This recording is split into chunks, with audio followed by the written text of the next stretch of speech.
За төрийн албатай холбоотойгоор Монгол Улсын ерөнхий сайд урьдчилан маш тодорхой албан үүрэгтэй бол тусгасан байна. Төрийн албаны үйл ажиллагааг тасалдуулахгүй хэвээ явуулах, ямар нэгэн байдлаар халаас холио байхгүй хууль заасан үүрэгт ажлаа хэвээ өргөжлүүлэхэд бүх сайд нарт албан үүрэг болгож өгсөн байна. Мэдээж хуулийн дагуу төсөв нь байгаад оронтой дутуу байхад тэрийг нөхөхийн төлөө ажиллана. Үүний хажуугаар засгийн газрын анхны хуралдааны шийдвэр бол бүгд ер нь хэмнэлтийн горимт баг. Дээрээс нь хэрэг эрхлэлийн сайд инквайрт одоо re-engineering буюу төрийн албаны дахин инженерчлэлийг түргэн шуурхай оновчтой болгох үүрэг чиглэл бас өгдсөн баг. Энэ үүднээс төрийн албаны давхцлууд бий. Үр ашиггүй чиг үүргүүд бий. Хувийн хвшил рүү шилжүүлж болох маш олон ажлууд бий.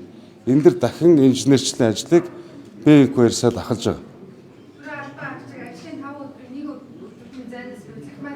Энэ бол байж болох хувилбар. Энэ бол асар их зардал хэмнэн эдийн засгийн бөгөөд нийгмийн олон талт ач холбогдолтой. Тэр үүднээс энийг өнөөдрийн байгаа эрх зүйн орчинд нийцүүлээд салбарын сайд тухайн ажлынхаа үе ачаалал цаг үдрэл нөхцөл байдалтай уялдуулаад энийг өөрсдөө шийдэх эрх нь байна.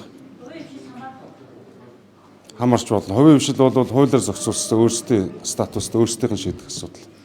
Хувийн хвшил өнөөдөр ажилчтай амраалаа гэд энэ хууль зөрчихгүй.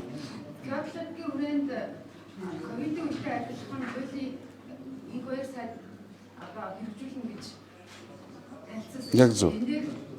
За өнөөдрийн засгийн газрын хуралдаанаар шадар сайд бөгөөд эдийн засгийн сайд инквайр олон улсад үүсэд байгаа нөхцөл байдалтай уялдуулаад эдийн засагт учирч болохгүйс хохирлыг даван туулах хуулийн төслийн танилцуулгыг хийсэн байна.